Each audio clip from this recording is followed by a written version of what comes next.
Bimbilobé, on a l'impression que les mois à venir vont particulièrement être bruyants au niveau des prises de position.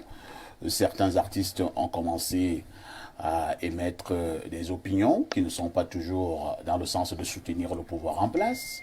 Nous voyons maintenant certains évêques de l'Église catholique romaine qui étaient pourtant très proches du pouvoir en place, qui émettent également des opinions qui n'arrangent pas le système. Est-ce qu'il faut dire que prochainement, ce seront également d'autres corps de métier qui pourraient monter au créneau, toujours pour dire non au président Paul Biya? Rappelez-moi si j'oublie. Votre question est éminemment pertinente et c'est pour elle que j'ai fait le déplacement. Merci. Je n'ai pas fait le déplacement pour écouter des gens qui enfoncent des portes ouvertes pour nous rappeler que l'Église n'a pas parlé, tout le monde le sait. Monseigneur Cléda a parlé, il n'a pas dit que c'était l'Église. Il a donné son point de vue. Il parlait à son nom, oui. J'ai gardé à notre peuple ce petit morceau choisi qui sort dans 1er Jean chapitre 1, chapitre 4, verset 1. Je pense que le président de la République pourrait aussi s'en inspirer. Jean dit, bien-aimé, ne croyez pas toute parole inspirée. Ne croyez pas toute parole inspirée. Mais éprouvez les paroles inspirées pour voir si elles viennent de Dieu. C'est-à-dire si elles sont bien sensées. Et l'apôtre dit, parce que des faux prophètes sont sortis dans le monde qui gâtent vos émissions. Ah bon? Qui amènent les gens dans des combats qui n'existent pas. Paul Biya doit se présenter, c'est légal, la constitution, Famine Ndongo sort, il fait tout un plaidoyer sur la constitutionnalité. C'est sa position. Je n'ai pas dit que c'est sa position, sa position. Je dis simplement qu'elle est fausse. Elle est inutile. Lui aussi pense tout comme ce ce communiqué est inutile. Parce que personne ne débat sur la constitutionnalité de la candidature du président. Vous avez entendu qui débattre de ça? Personne. Vous avez entendu qui débattre de la légalité?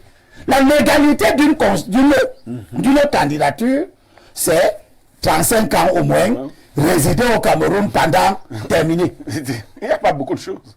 Terminé, c'est ça la légalité. De cette loi civique, nous sommes d'accord. Mais au Cameroun, la constitution, le code électoral permettent même à un fou d'être candidat. Ah bon?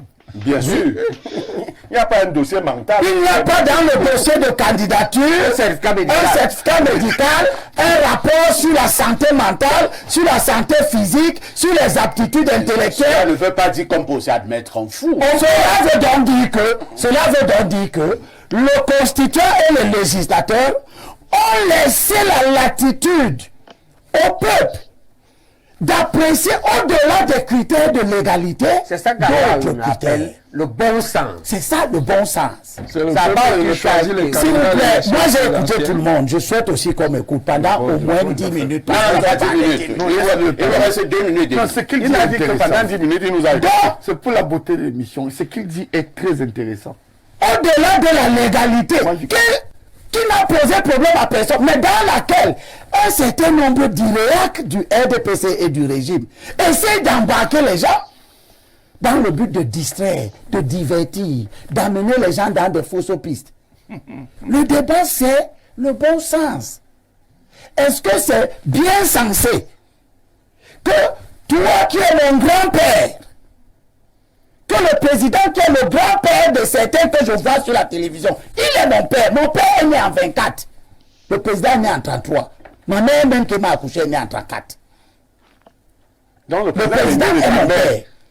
Il est le grand-père de certains que je vois sur les plateaux. Moi, il est mon grand-père. Le président a commencé à construire les routes, à s'occuper de nous. Il avait 40 ans. Il est devenu premier ministre à quel âge? Il est devenu premier ministre en 75. En 75, il avait 42 ans. 42 ans. 42 ans, oui. Le président s'occupait déjà de nous. de nos soucis, des écoles là où toi tu as fréquenté, c'est le président qui a veillé à ce que ces écoles soient construites. Le président a 92 ans. Les gens qui ont travaillé avec lui 40 ans durant, ils ne sont pas capables de dire au président, nous allons continuer ton travail. Ils nous montrent publiquement qu'ils n'ont rien appris de lui. Ils nous montrent publiquement qu'ils ne sont pas capables de poursuivre l'œuvre du président. Au point qu'ils lui demandent de rester là, éventuellement de mourir de travail.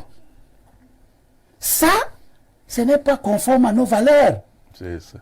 Dans nos valeurs sociétales, ceux qui nous ont précédés nous préparent à les remplacer. Et lorsqu'ils sont entrés dans l'âge du patriarcat, Ils commencent à nous céder des portions ils de leur les pouvoir. permettent et laissent qu'on s'occupe d'eux jusqu'à leur dernier jour. C'est l'inverse qui est en train de se produire. Et ce sont un petit groupuscule de flagonneurs à qui j'ai gardé cet autre morceau choisi. Et c'est le roi Salomon qui parle. Mais là, il parle au président Biya. Il Qu'est-ce que dit, Salomon dit à Biya? dans Proverbe chapitre 26, verset 28, la langue fausse, reste qu'elle écrase, et la bouche flatteuse prépare la ruine. Quand j'entends des gens dire que nous demandons le bon sens, parce que l'opposition est faible, Vous êtes eh faible. bien, C'est tout. Ben Ali était le premier ministre de Bourguiba. Pourquoi a-t-il fait un coup d'État alors qu'il pouvait aller aux élections contre Bourguiba? Parce que le système ne permettait pas que tous ceux qui pouvaient se présenter contre Bourguiba aient la latitude, la sécurité et la certitude que le jeu électoral est normal. Vous allez chuter. Après, ça a donné un coup d'État. Par tous les régimes totalitaires que j'ai cités ici, qui ont fini dans des coups d'État, c'est précisément parce que il n'était pas question de compétition. Il n'était donc pas question de faiblesse de certains compétiteurs. Il était question de système qui ne permet à personne de s'exprimer. Et le souci des évêques, de quelques évêques, je suis venu ici aujourd'hui pour leur dire, n'ayez peur de rien. Vous êtes des consciences morales. On va Et parce que vous êtes des consciences morales, vous avez le devoir impérieux de veiller à ce que ce qui se passe dans la société reste conforme à l'ordre moral. Je n'invite pas que les évêques à prendre la parole. Je te félicite. Parce que quand je regarde la réaction qu'on a, parce que quelques évêques seulement ont parlé, les gens oublient que c'est tous les jours que toi tu prends le risque de faire en sorte que les gens réfléchissent. Et que ce métier que tu fais, personne n'est si autant d'accord que toi. Les gens ne sont pas si d'accord. Ils auraient souhaité que tu organises des émissions où on vient pinailler sur du vide. Aujourd'hui, tu demandes quelle est la solution. Et Baïbek répond qu'il faut amener les gens à bousculer. Tu crois que quand c'est dit sur ton plateau, les gens sont d'accord de l'autre côté? Nous avons fait évoluer la conscience. Et nous devons continuer à la faire évoluer. Que cela plaise ou non à ceux qui peuvent être bousculés par le système. J'invite les artistes à prendre la parole. Vous êtes des élites. J'invite les universitaires à prendre la parole. Je félicite Abel Yonou. Je félicite Babi Sakana. Je demande que les autres enfants du pays ne laissent pas que le pays aille à la dérive. Merci Elimbi Lobé. Lisons quelques réactions de téléspectateurs. Dieu seul sait combien elles sont